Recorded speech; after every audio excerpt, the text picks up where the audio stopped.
Bad compressor today, but it's not the usual. Let me explain. Pressures for the low side and high side of this system are 204 and 216. So with these pressures, you would think the compressor's not pumping, right? Because suction would be on a 410A system, probably 120. And then the head pressure or the high side pressure would be 300, around 300, depending on conditions. So I come here, feel the vapor gas line, and it's warm. Liquid line, same temperatures. Hook the gauges up, pressures looks like standing pressure. I check and I read the ohms for the black, the yellow, and the red wire. Red start winding, and then you've got the common and the run. So I got good ohm readings, nothing to ground, and it's not OL to either one of the leads, so the compressor is not hot. I checked it, and the windings are reading good. So I measured the capacitor, and capacitor is good, rated for 45 between C and H. If you don't know how to read the capacitor, definitely go check out the video, link in the description, on how to check a capacitor using a meter. So compressor's not in an overload. Capacitor's good. I put on a hard start kit, right? And I wire it in between C and H, and start it back up. I hear a loud racket, and you can see right now, volts AC, hit the select button. Oh, not that button. But I can smell something right now, okay? Let's measure the amp draw on a lead of our compressor. We got 5 amps, running amps.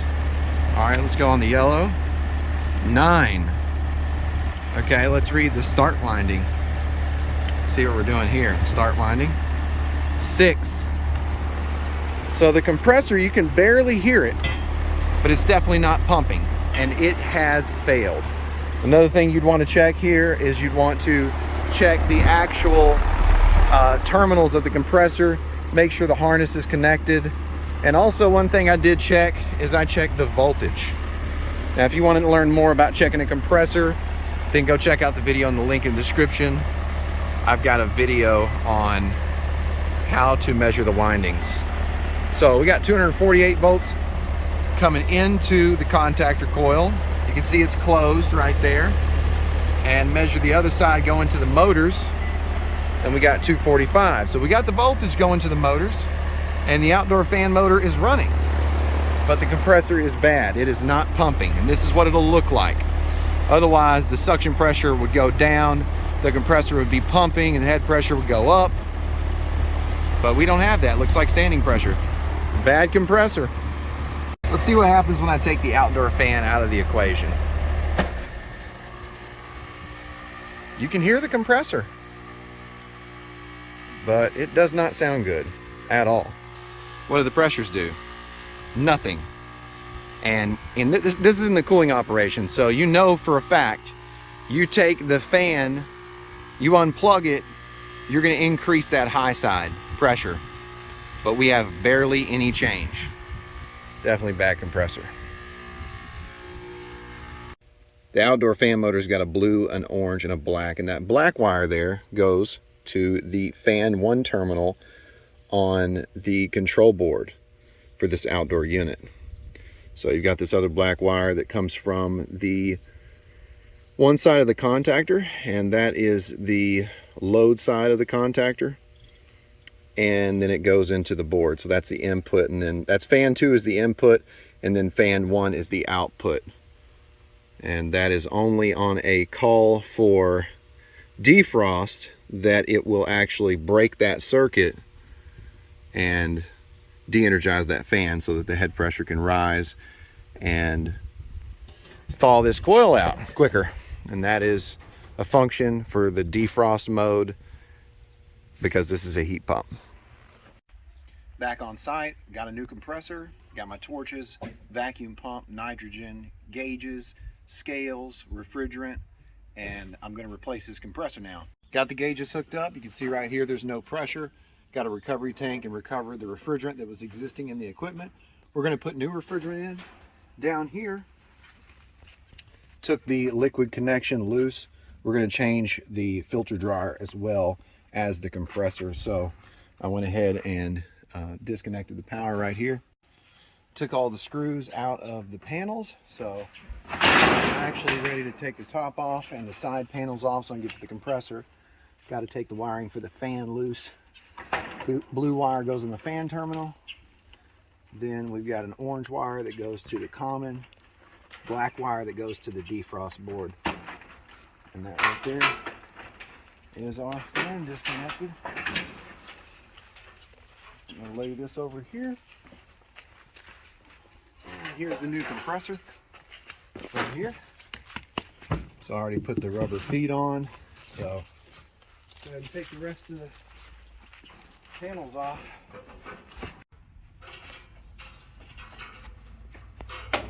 Just unwiring the ground thermostat wire and these high voltage wires that go to the contactor so that I can get this panel out of the way.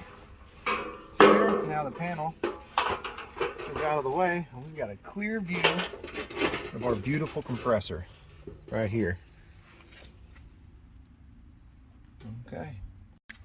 Got my flathead screwdriver, taking the crankcase heater on the bottom of the compressor shell loose. We need to put that on our new compressor so that we're in good shape. All right. Harness off of the compressor.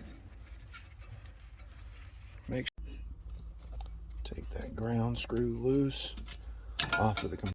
How did that fork get in there? I'll never know. Got a pair of channel locks and my torches. I'm going to heat up this connection here and then I'll pull it out. If you don't know how to braze, I'll drop a video in the link in the description. It'll teach you how to braze using nitrogen because that's what I'll be doing today.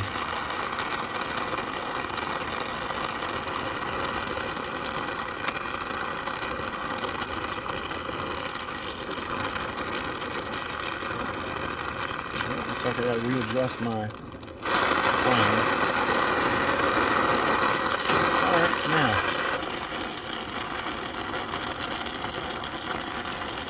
Alright. Oh, that's on there. I don't want to crush my... Alright, got that one out. Now, to get the discharge. Connection.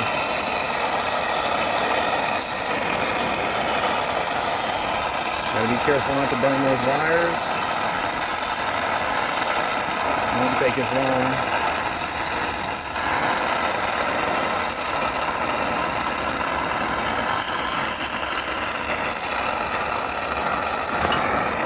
Alright. Those connections are loose. Alright, now that we've got the connections unsoldered, we can get this crankcase heater out of here. Careful not to burn the wires. Alright, now it's off. Now let me get my socket and my ratchet. Alright, half-inch socket, impact drill. Alright, it should be loose. The unit is tall and it's up off the ground quite a ways. You got to get inside. So this is what I'm going to do. That way I can actually get a hold of it. Oh, whoopsies. Okay, get this out of the way. It's so very hard.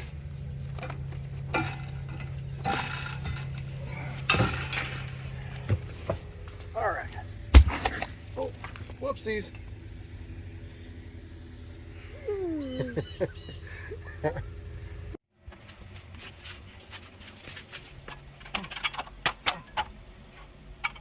Stay. Oh, that feels amazing.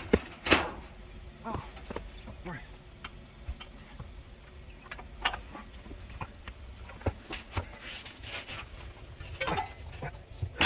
All right, straighten that up. Goes right there. All right, take these out.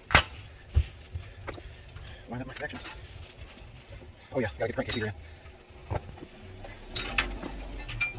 Crankcase heater. Now, put the connections in. Oh wait, that wire out of the way. All right. All right. Now, open it.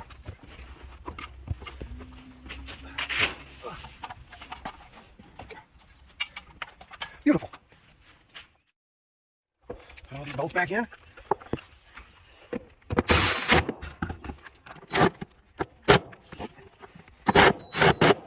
Beautiful.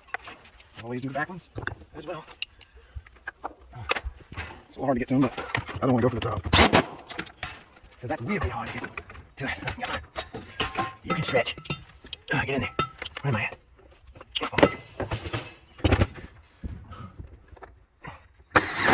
Beautiful. All right, let's take the filter dryer out. Let's get this filter dryer out of here. If you don't know how to braze, again, I'm going to put a video in the link in the description. It's all about brazing talk.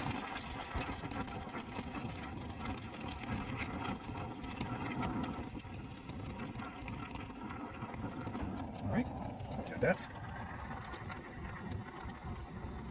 Adjust flame. I may be running out of gas.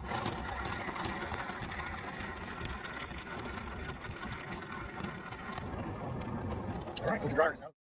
New filter dryer is reversible, and it has a bi-flow directional arrow on it, so you can put it like this or you can put it like this. Okay, so I'm going to put it on here. Now this is my connection to my liquid line service valve. Got some needle nose pliers, and what I'm going to do is I'm going to pull this screen out, because there's a screen in here. Look at that. And it looks like it's pretty dirty. So let me show you, hold on. So you can see, screen is pretty dirty. So it definitely needs to be cleaned, put back in, or thrown out. So I'm gonna throw it out, put my connection in. Remember, if you just braze something, it could be hot, so be careful. Don't be like me and burn yourself. All right, now that's ready.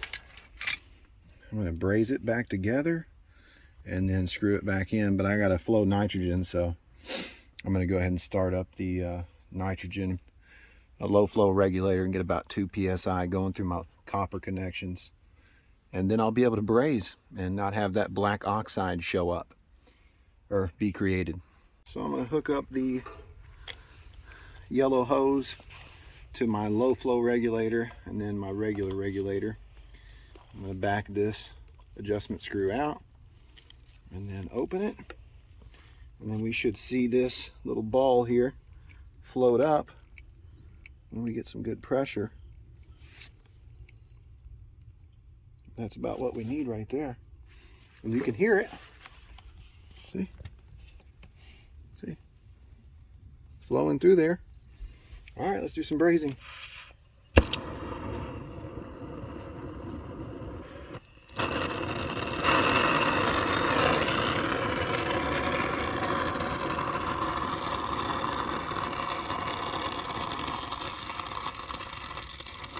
First things first. Oh, I'm running out of acetylene. You can see the flame changing, see? I'm having to up the and adjust the pressure to get it to, see, I need to change my acetylene out.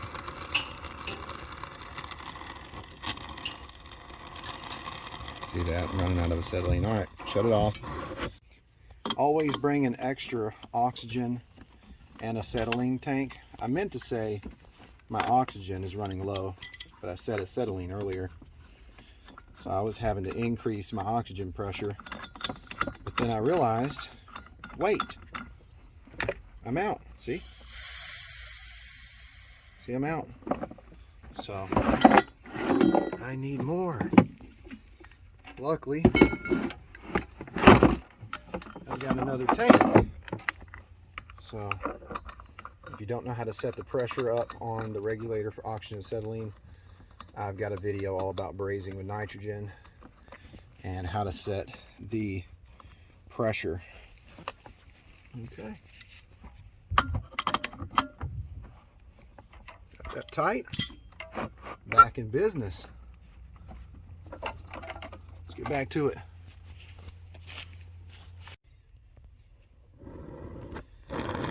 That's much better. Trying to bend a piece. Solder. And get back to it. Might even put a little dab on there, just to kind of tell when my solder's ready.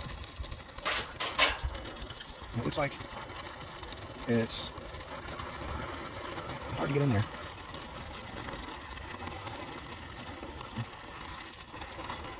It's definitely ready. Oop.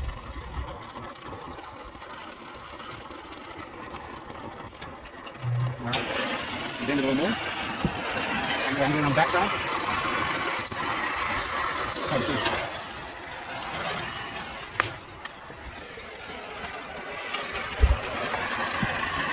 go.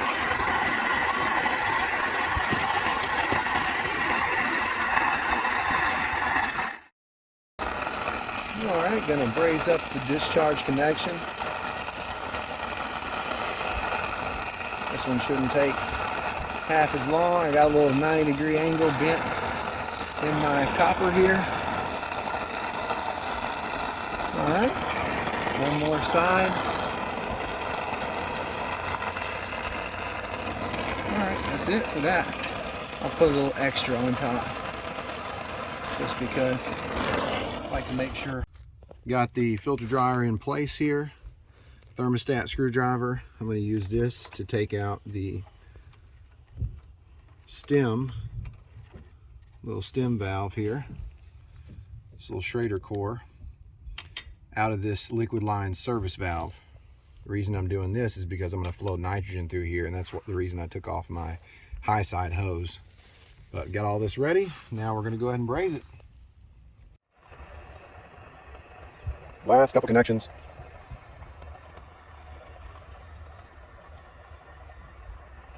Make sure I'm flowing nitrogen. Don't get the pressure too high, otherwise you won't be able to braze the connection because there'll be too much pressure. Much little, you can say back pressure really.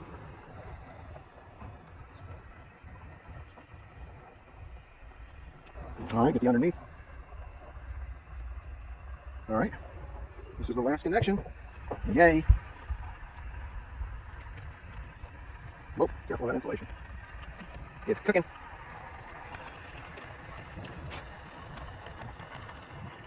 Underneath. All right. Took the low flow regulator or nitrogen flow meter off. Got my regular regulator on here, and I'm going to put probably at least 300 pounds on this. Make sure there's no leaks.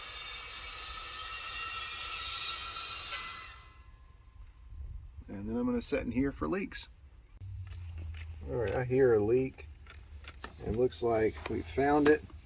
It's this connection. I actually didn't tighten it up, so that's why it's leaking. I need to tighten it.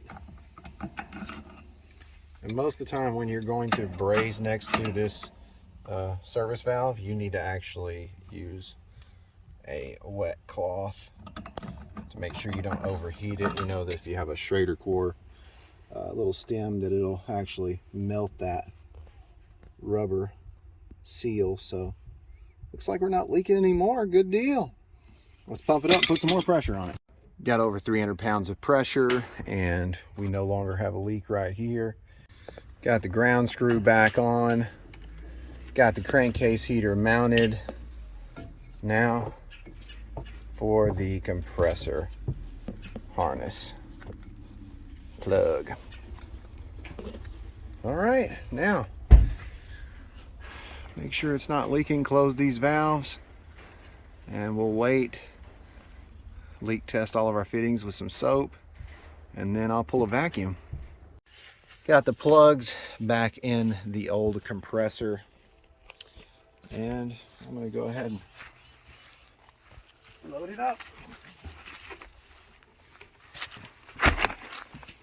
That way we can get it under warranty.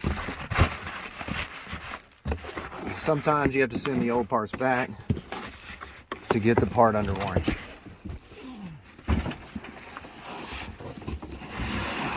I'm back on site. I'm going to be replacing this liquid line valve because this swivel connection, I could not get it to stop leaking. So it was either over tightened or it was overheated.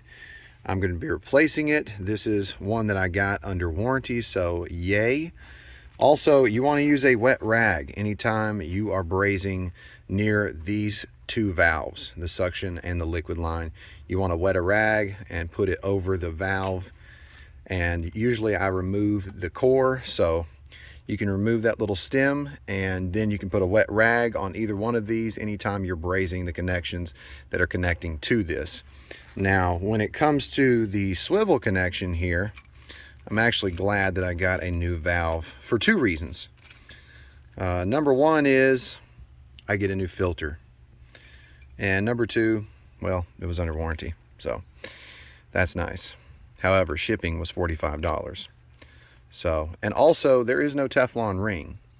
And you can tell it doesn't need a Teflon ring because of that beveled edge there. So normally you would have a spot where you would have a place where the Teflon ring would be able to be installed. So we don't have that option. This right here is sealed just by tightening up this little nut. But we're going to get this replaced. So let me know if you've ever had a leaking connection like this. What did you do? And let me know if you've ever experienced this. Also, got the nitrogen, so I'm ready to flow nitrogen, and got the wet rag, so let's get this done. Old valve has been removed, and I've prepped the new valve for brazing. I've got this copper line here bent out so that I can get underneath with my torches and not burn the plastic base of this unit. And you can see I've got the wet towel wrapped around both of my pieces, and that is to prevent them from being overheated so that this new liquid line valve does not leak. So I'm going to braze this, and then I'm going to connect it. First I'm going to wait for it to cool, then I'm going to connect it and tighten it up. We're going to see if it holds pressure. Low side gauge is hooked up. This is open, and nitrogen tank is open, and looks like we're flowing. So, oh yeah, okay, all right, time to braze. Just finished brazing that connection. You can see the steam. All right, now for this one. Ooh, that's hot.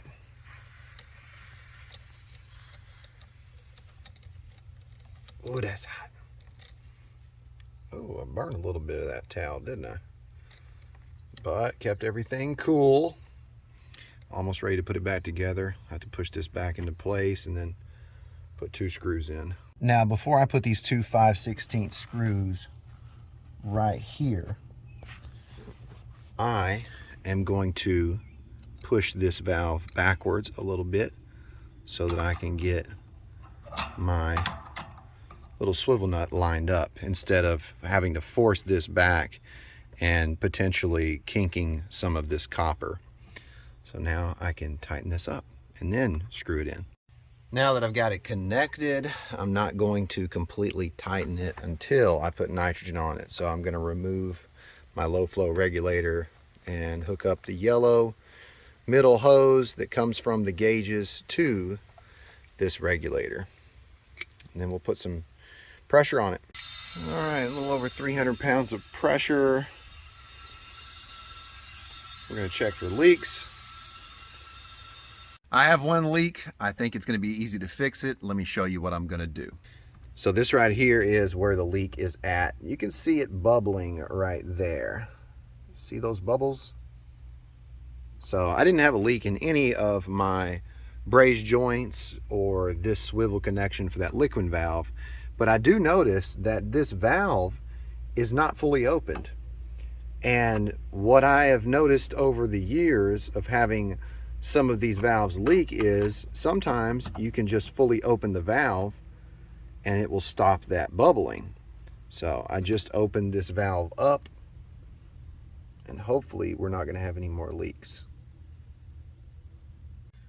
No more bubbles, so safe to assume the leak has been fixed and we no longer have any more leaks. So now I'm going to pump it down and factory charge it, and let's see how this new compressor works. Stealing power from the outdoor disconnect to power my pump. Oh, no power. Must be breaker off.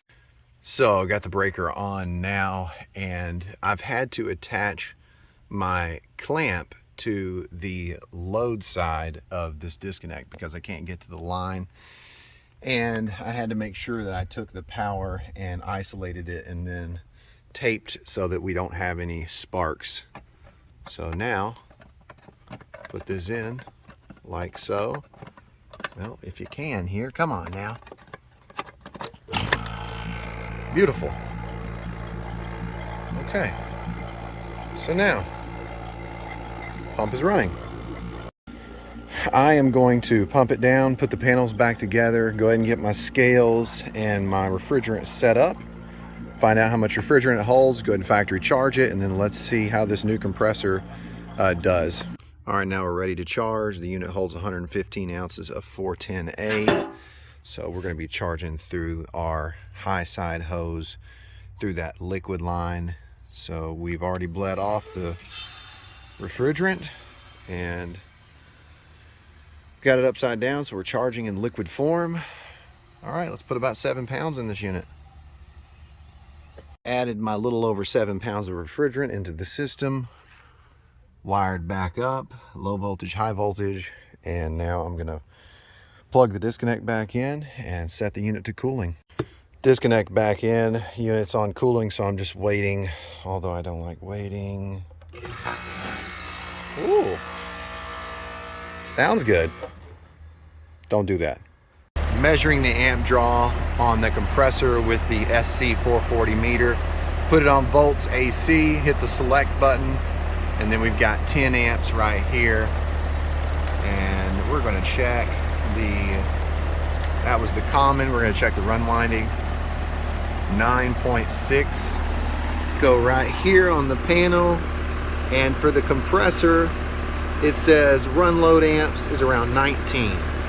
So that's well below run load amps, and that is a lot better than before. Now, suction line temperature is 45 degrees. Superheat is 1.9. All right, let's check the subcooling. Subcooling right now is 19, a little bit high, and the liquid line temperature is only 66. So we've only got about a 20-degree difference between suction line and liquid line temperature right now. Low side pressure 124, high side pressure is 262. So subcooling's around 18 now, almost 17, and liquid line is 69. So that looks better. Hit the like button, subscribe, and smash that bell. Ding! So you know what I'm doing. New compressor's working and pumping like it should. Hope you enjoyed today's video. I hope you learned something. Let me know in the comments if you did learn something. What was it? If you have any advice you can put down there for anybody else watching this video, comment below, please. That is very much appreciated. And remember, your questions can become content. So keep asking me questions. Keep suggesting videos that I should do that will help other people and yourself. Thank you so much for watching. If you need my help, if you need support, you know what to do. Click the join button, become a member. Let me know in the comments you joined. I'll give you my email. I've got a bunch of guides that I can send you. If you don't know how to braze, I've got that video in the link in the description. If you don't know how to charge using superheat and subcooling, you want to learn more about that, I've got a few videos that I'm going to drop in the link in the description about that. I've also got videos changing other compressors so that you can learn more. So check out my playlist, HVAC Tips for Technicians. You've been watching HVAC Tips for Technicians. I'm Tad, and I'll keep you cool if you let me.